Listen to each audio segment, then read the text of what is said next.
Hi guys, welcome to my channel. My name is Ria and this is your weekly astrology horoscope for April 25th to May 1st, 2022. But before we begin, I request you to hit the subscribe button and the bell icon so that you can be notified every time I post a video. And on my channel, I post weekly horoscopes, new moon horoscopes, and full moon horoscopes, and you can watch those if you are interested. So let's get started. Now for this video, I am going to talk about the energies for this week and then I will pull a few cards for the week's energies, right? So let's get started. So very briefly, I'll just give you the overview of what's happening this week and then I'll break down the energies.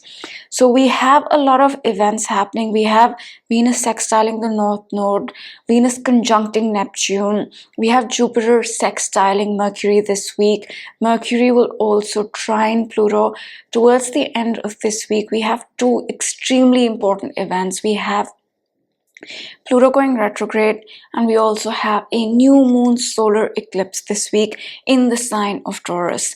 So that's the highlight. Oh, and we also have Mercury changing signs. From Taurus, it's going to enter the sign of Gemini.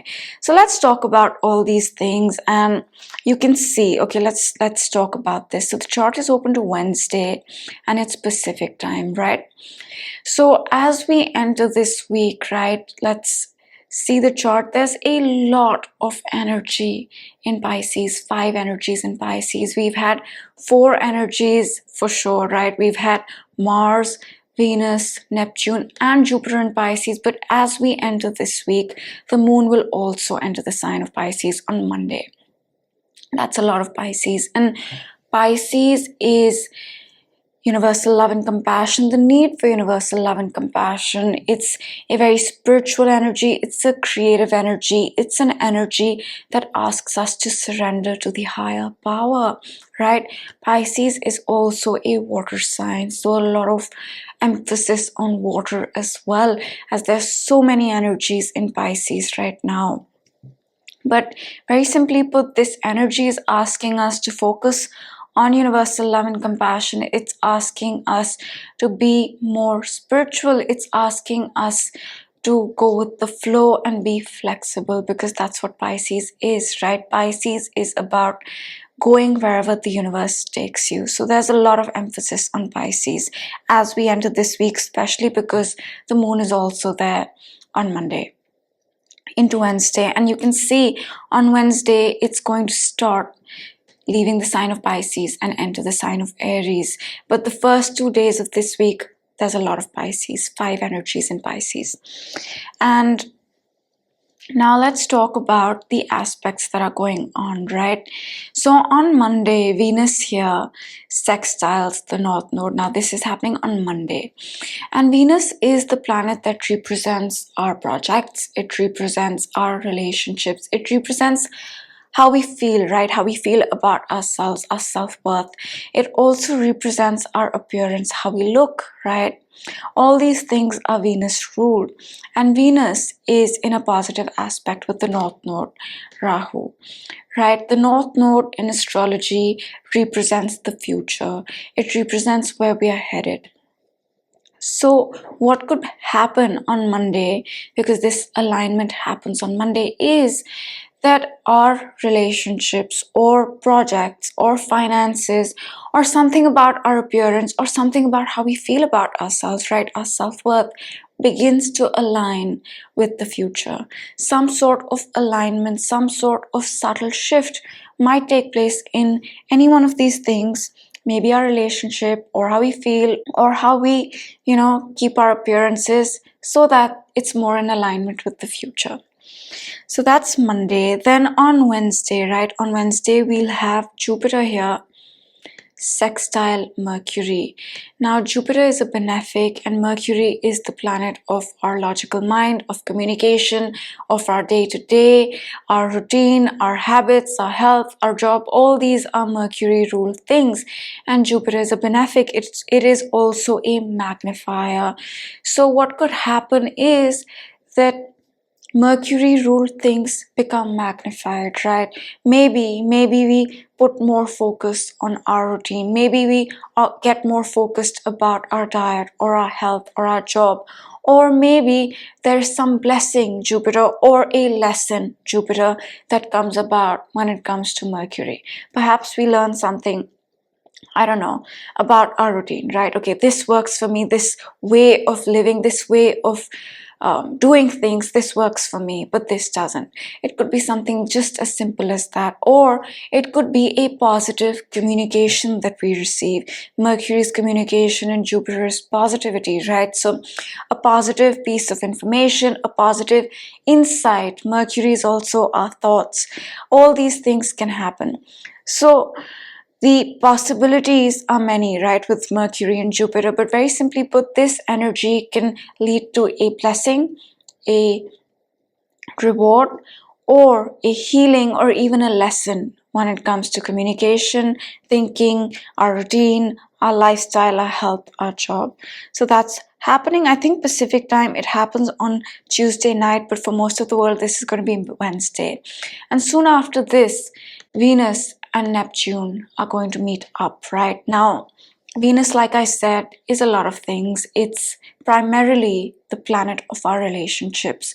It's also the planet of our finances and the projects that we work on and our appearances. Like, all these things are Venus ruled. And now it's contacting the planet of the higher realms, a very spiritual planet, a very creative planet. Neptune is also the planet of confusion, right? So what this energy could go one of two ways, right? One, it could lead to a lot of confusion about a relationship or our project or our finances or about ourselves, right? Like, okay, something connected to our appearance or how we feel about ourselves, we might feel slightly confused. Neptune can also make us feel a little low. So we might even feel a little low about, say, a project or something to do with ourselves, our self-worth. That's one manifestation. The second manifestation of this energy is positive, right? Energy can manifest positively or negatively. The so-called negative manifestation is confusion, feeling slightly low, connected to Venus, connected to our projects, finances, relationships, self-worth, appearances, or it is a very magical and spiritual energy when it comes to relationships, projects, how we feel about ourselves, very creative also, right? So what could happen here is that we might feel very creative when it comes to a project. We might find that creative way of doing something connected to our project, or we might say, okay, you know what, I need to change my appearance, and we might find a very creative way of doing that.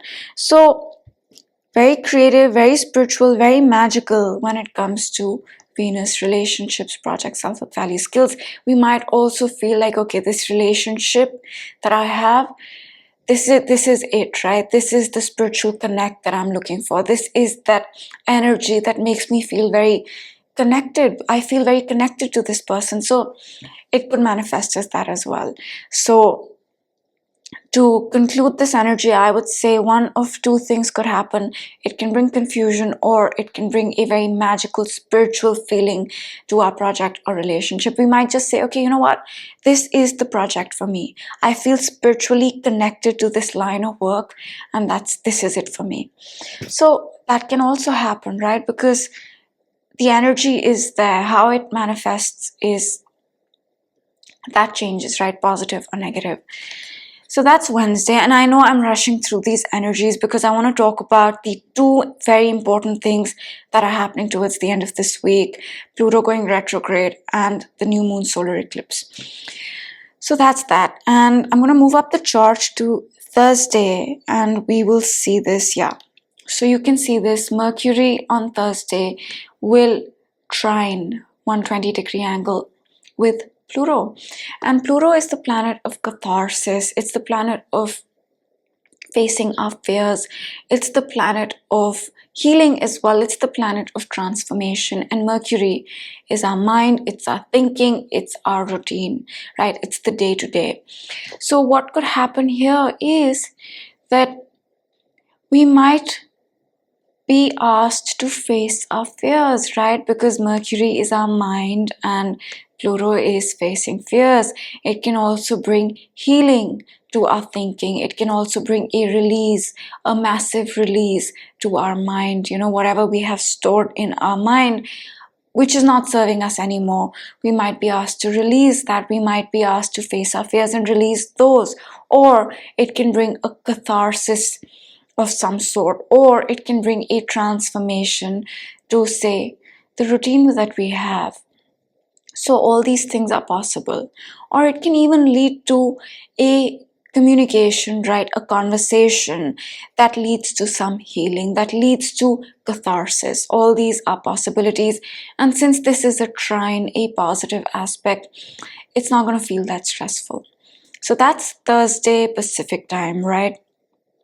And let me just check if I've missed out on anything. Okay, no, I think I've covered it all. Yeah. Now let's talk about the thing that I really want to talk about, and that's Pluto going retrograde, right? So you can see Pluto has gone retrograde. It's in red font. So Pluto has gone retrograde, and Pluto is the first planet out of many to go retrograde, right? On May 10th, Mercury will go retrograde. And speaking of Mercury, before I forget this, Mercury is covering its zone where it's going to retrograde over. Mercury is going to retrograde between 26 degrees of Taurus and 4 degrees of Gemini, and you can see it's at 0 degrees of Gemini and right now.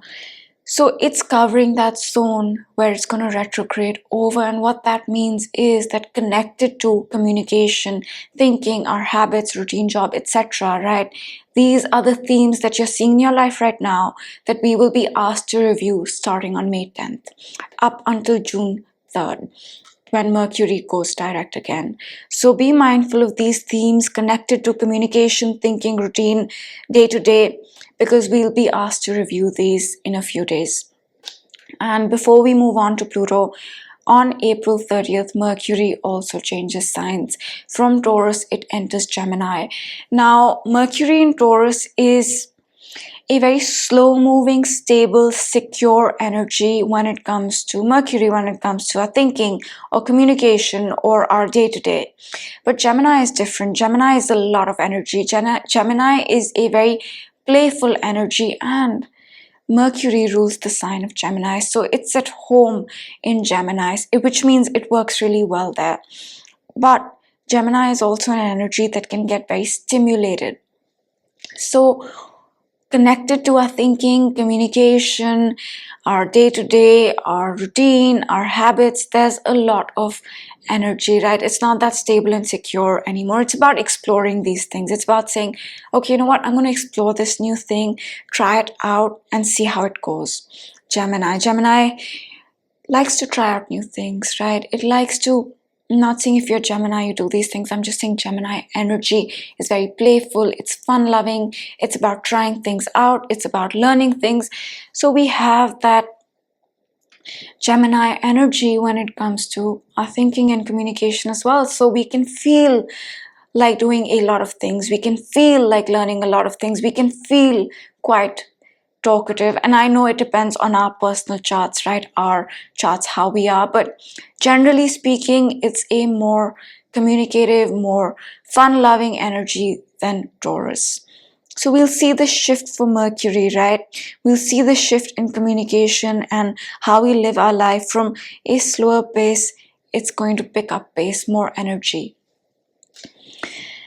And now let's talk about Pluto going retrograde. So Pluto going retrograde means the themes associated with Pluto will come under review, and Pluto will be in retrograde till October.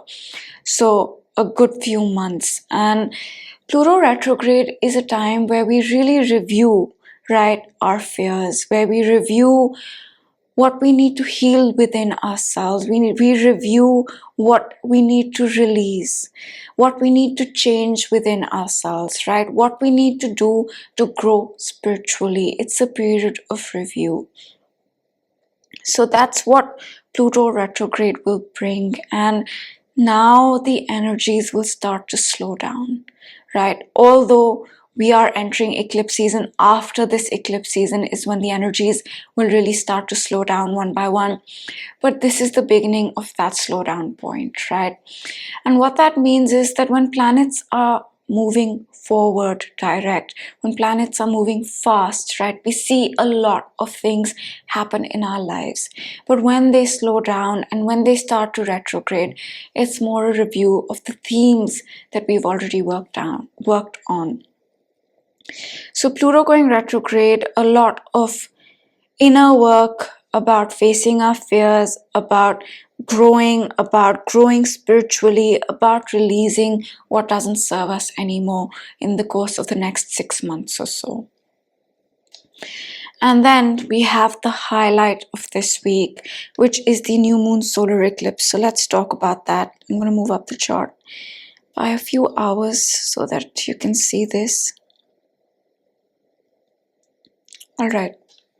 So we have this new moon solar eclipse happening this week on April 30th, right? And for some parts of the world, this will probably be 1st of May, right? Probably be 1st of May. So a new moon is when the sun and the moon conjunct, right? And you can see the sun and the moon have conjuncted, so it's a new moon. What makes it an eclipse is that it's next to the nodes. In this case, it's next to the north node. And north node eclipses generally feel easier than south node eclipses, right? This is the south node. Towards the end of the year, as we enter Scorpio time, we will have a new moon solar eclipse in Scorpio on the south node, but this one's on the north node, so it feels easier, generally speaking, as compared to the south node eclipse. So a new moon is when the new sun and the moon conjunct, and it's an eclipse when it's next to the nodes. In this case, the north node, Rahu. And what makes eclipses special is that a new moon energy stays with us for about a month, right? But an eclipse energy stays with us for much longer, 6 months at least. And eclipses are karmic, and they're karmic because they're next to the nodes of the moon, right? Rahu and Ketu, north node and south node, are very karmic points. They are the most karmic points, I would say, in a chart. The north node, the south node, and Saturn, these are the 3 extremely karmic energies in anyone's chart, right? So that's what makes an eclipse karmic. So what eclipses do is they bring karmic events, they bring fated events, and starting April 30th till we have the full moon lunar eclipse in Scorpio about 14-15 days later, we are in a karmic zone where fated events take place, where karmic events take place. Eclipses can also speed things up, right? Say there's something in your life that's been meaning to happen but hasn't happened. An eclipse can really bring that about quite suddenly. And that's the thing with eclipses. Sudden things can happen, unexpected things can happen. Before we move on, I want to say that new moon solar eclipses are beginning points, right? They begin an energy that we work on for 6 months or more, but it's the start of something. It's the beginning point of something. A full moon lunar eclipse is the completion point of something. But right here we have a new moon solar eclipse which starts things, which begins things. So to sum it up, it's a fated point, it's a karmic point that is about beginnings. It's about new beginnings. And one thing that I'd like to mention is that sometimes unexpected events out of nowhere can happen on eclipses, right? And if that's happening, it's best to delay how we react, right? Sit on the energy for a few days, 3-4 days, and then decide. And if you're sure, then act on it, right? But let that energy of the eclipse sink in. Now let's talk about what this eclipse can bring and what this eclipse energy might mean for us. Now this eclipse is happening in the sign of Taurus, right? And Taurus is a sign associated with our security. It's a sign associated with our resources. It's the sign where we nourish ourselves, right? Cancer is where we use the resources that we find in Taurus to create something and nourish ourselves. But Taurus is those raw materials. Taurus is those supplies. Taurus is those resources that we need to nourish ourselves. So Taurus is our our finances, right?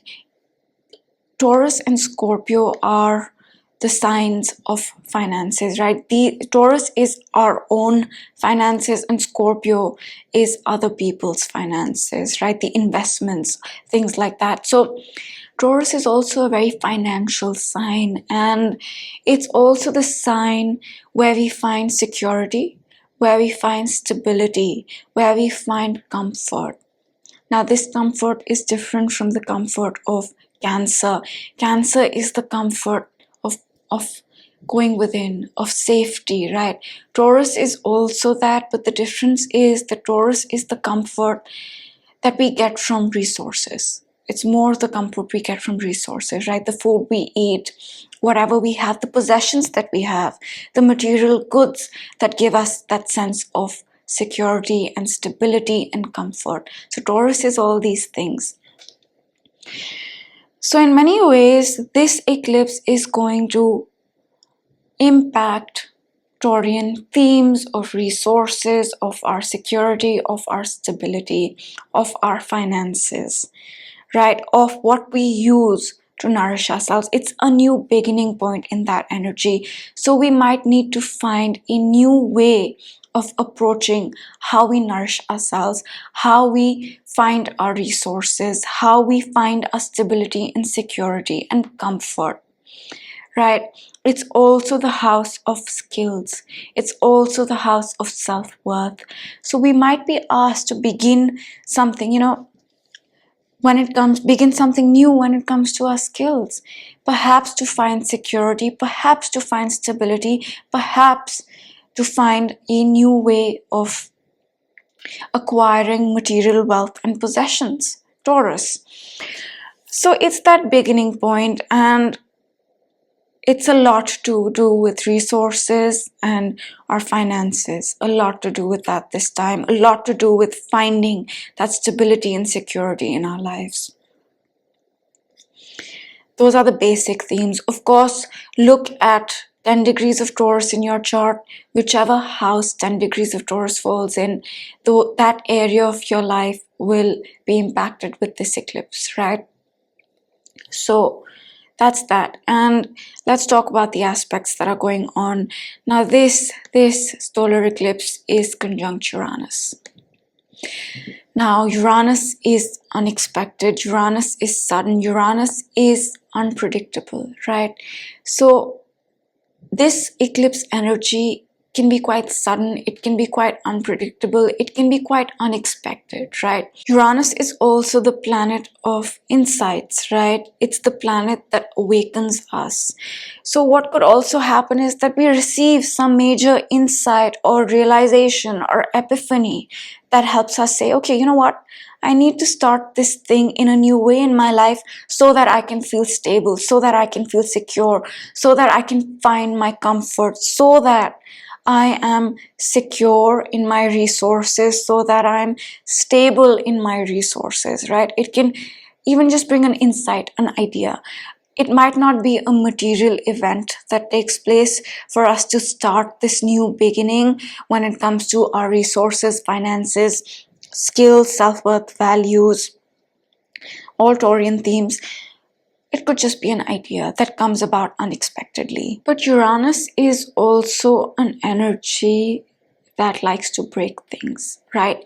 What I mean by that is that Uranus gets rid of anything that prevents you from being your authentic self. Because at the end of it, one thing Uranus wants is for us to be our unique, authentic self. It's the ruler of Aquarius. Aquarius is our uniqueness, right?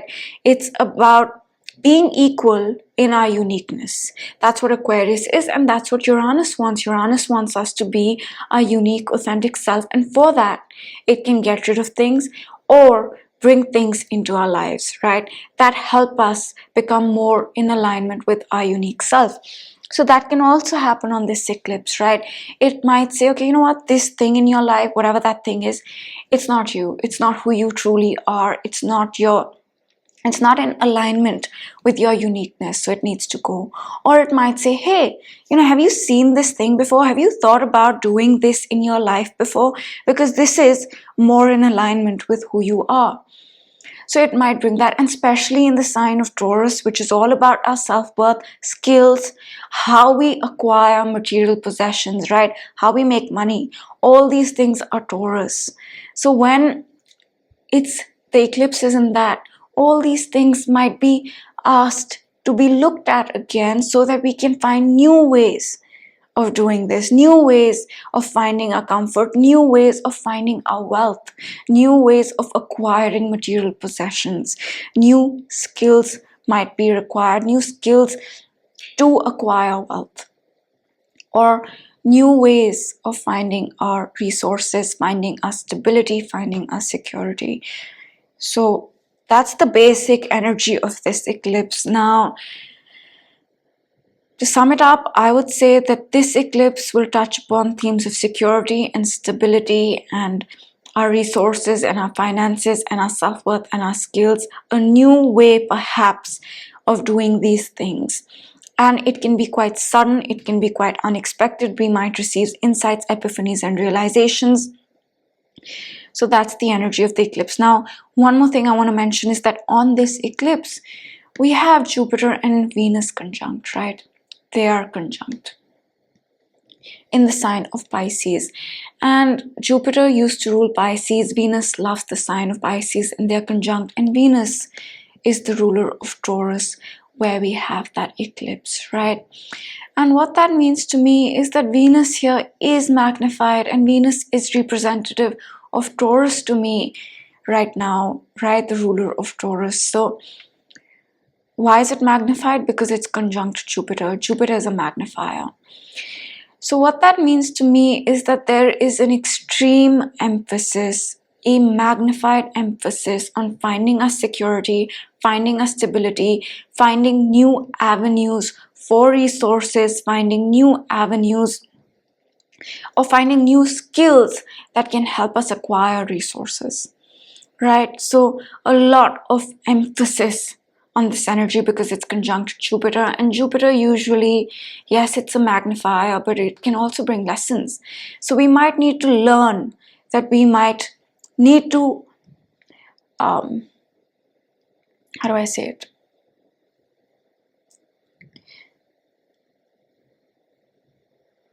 We might need to update our skill set, right? We might need to update that. That could be the lesson that Jupiter brings.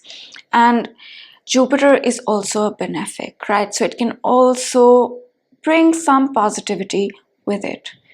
So that's the basic energy of this eclipse. Now let me see if I missed out. Okay, yeah, another aspect that's going on is that Mars here is sextiling this energy, right? Very close, or 1 degree almost. So Mars is the planet of energy, of drive, of taking initiative, of action, right? It's an energizer, and now it's making a positive aspect with the eclipse.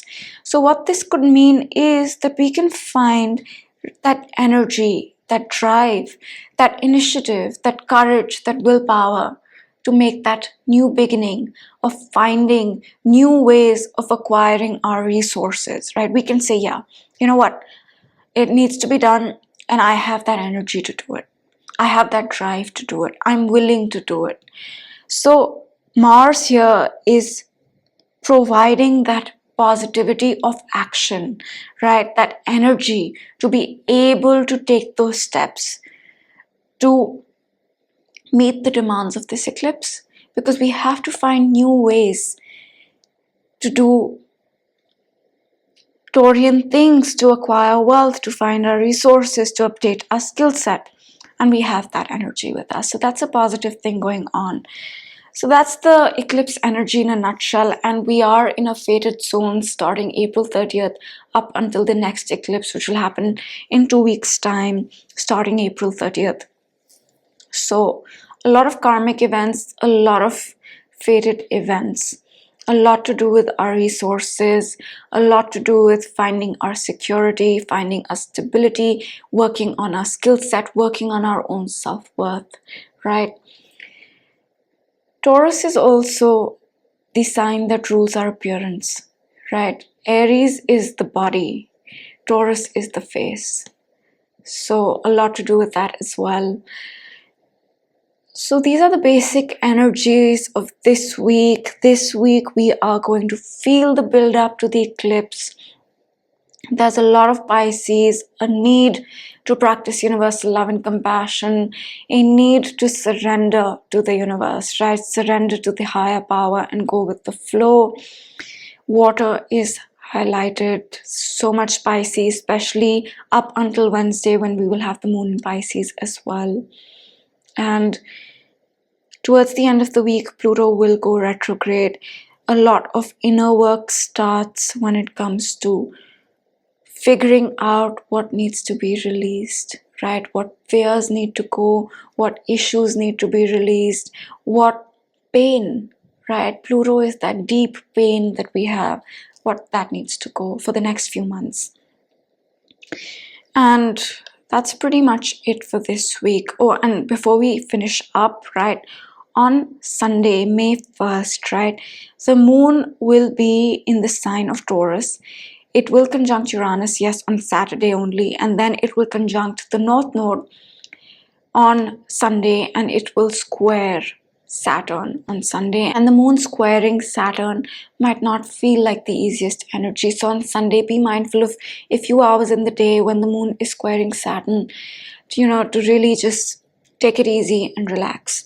And that's the week in a nutshell. So the highlight is the eclipse. And now I will pull a few cards for this week's energies.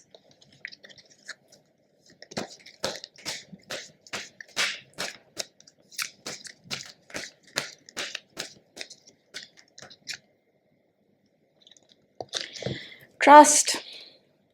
It says, I accept that my inner voice will always guide me correctly. This is Pisces, right? Surrendering to that higher power, surrendering to the divine, surrendering to the universe, surrendering to that voice within, intuition. Pisces, going with the flow, right? And we need to trust in that right now. We need to have faith in that. This is the lesson card. So let's go with this deck.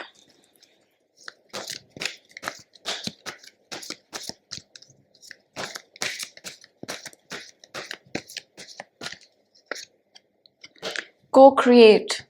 Again, another card about working with the universe, right?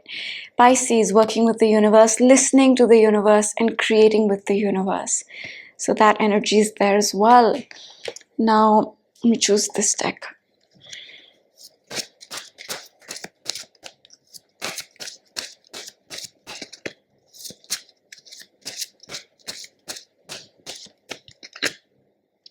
Harmony. And I think perfect, it says perfect balance. This is more of a Libra card to me, but there's no energy in Libra right now. So what this could mean, harmony, is that we need to find that peace, that harmony within us, right? That sense of comfort within us, Taurus. That harmony of being comfortable in our own space, right? The sense of security, the inner security. The moon, is exalted in the sign of Taurus.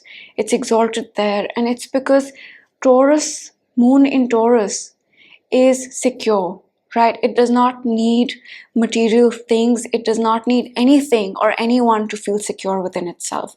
That's why the moon is exalted in Taurus. So what we need to learn, what I'm trying to say, is that perhaps with the focus on Taurus, we may need to find that sense of harmony within us, right? That inner dependence, the dependence only on ourselves, right? Rather than, say, anything else or outside things. Because Taurus is about self-worth, right? It's about feeling and finding that comfort and sense of security and harmony within ourselves.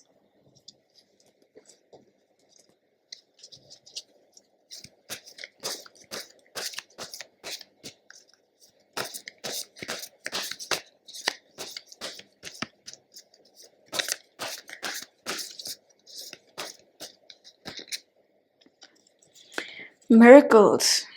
That's a positive card, and maybe this is saying that believe in positive things, right? Continue to believe in positivity, but continue to believe in the good, because good things are possible, right? Good things are possible. Pick one more card.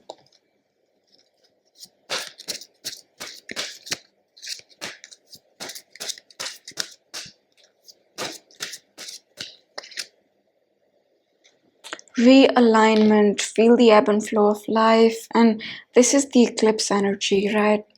Eclipses can force us to realign, right? They can say, okay, you know what, this is not working. They can bring things to light. They can show us the way. They can say, okay, you know what, this is a new insight you're receiving, and now start to realign, start to change things, because this is the beginning point, right? It's a new moon eclipse. It's the beginning of the change. It's where we start the change. So perhaps this is referring to that energy of realigning, right? Finding new ways of acquiring material wealth, acquiring resources, finding new ways of feeling stable and secure, finding new skills, realignment. So I'll show you guys the cards once again. So the first card that we got is trust, right? The trust in our inner voice, in our intuition, Pisces, in a higher power in the universe, that we'll be guided correctly. We need to focus on that inner voice, right? Inner voice. So we need to focus on that. And now I started listening to my intuition, my inner voice a bit more. But usually I would always doubt it. I still do a lot of the times, but usually I've started to listen to my inner voice, and it makes a difference. Usually if I'd get this inner feeling of, okay, this doesn't feel right, I would not listen. I would just listen to my Mercury, listen to my logical mind, and say, okay, no, it makes sense. But the inner feeling that I would get was, okay, no, this is not right for me, or this is not going to end well. I would still go ahead with it. But over time, I have learned to trust that inner voice, that feeling. It's not even a voice, it's that little feeling that you have inside that says, okay, you know what, that holds you back a little bit. And it could be because you're not ready, or it could be because it's not for you. But listen to that inner voice, and I still have a very long way to go, because I have a lot of practical energy, right? I have a lot of Capricorn, practical. I have a lot of Virgo, practical. So it's hard for me to suppress that practical side and focus on the inner voice. But I'm learning that when I focus on my inner voice or intuition, and it exists, things just flow easier, right? And I make better decisions. And I feel more comfortable in my decisions, right? It's not always about the right thing. It's also about doing the right thing for yourself at the right time. What makes you comfortable? So when I listen to my intuition, not my mind, not my logical mind, I feel more comfortable. I feel at peace. So perhaps this is that voice that we need to trust. It's also the trust in the universe, because like I said, I have a lot of Virgo and Capricorn, right? A lot of energy that likes to worry and stress and focus on the logic of it all. But when I do that, it does not work well. But when I trust and say, okay, you know what? Things will work out. And they usually do, right? Things will work out. They just will, and that makes it easier for me, because you know what? My life, if you would have asked me 5 years ago, okay, where do you see yourself in 5 years? And that's a very popular college essay question. Where do you see yourself in 5 years? I would have written up a totally different essay. Not to say that I'm unhappy here. I'm very happy here, but I could not even have imagined the possibility of living the life that I'm living right now. It wasn't open to me, right? Those possibilities were not in my logical mind. I couldn't have imagined those possibilities. So when I worry for the future, or when someone asks me, where will you be 5 years from now? I don't know. I don't know, because I didn't plan my life this way. It just happened to me. And often, whoever I've talked to, or had a conversation with, the most important events of life just happen to you, right? You don't choose them, right? They just happen to you, and slowly, whatever those events are, they lead you to where you are right now. And very few people have, really chosen each and every event of their life. A lot of the times it's like, okay, you know what, this happened in my life, I had to come back home, and because of that I started doing this, and this has led me to this new thing. So usually the trigger event that happens in our lives leads us to something good, but it's not in our control often. So what I'm trying to say is, yeah, I've talked a lot today. What I'm trying to say is that a lot of the times we really can't even imagine what the future has to offer. We couldn't imagine post 2020 life would be like this, right? But here we are. We didn't have that blueprint in our brains of what this life could look like.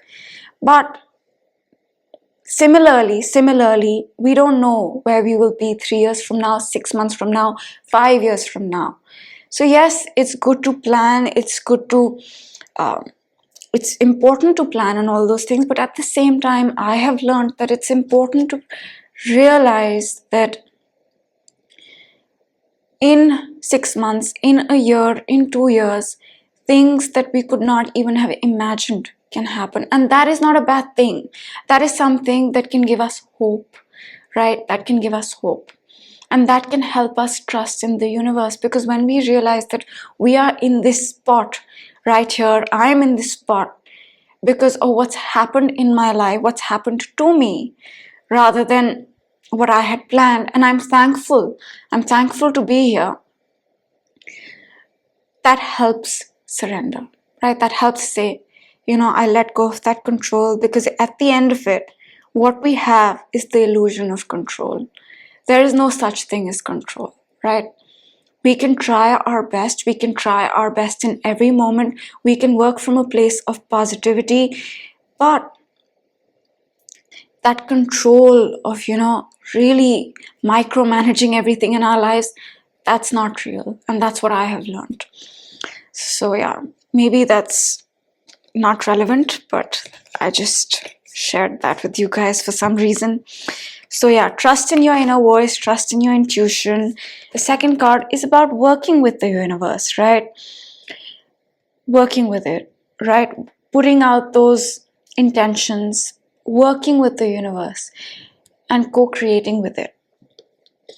And this is the eclipse energy of realigning, finding new ways, means, skills to acquire resources, to acquire material wealth, to acquire an inner sense of security and self-worth.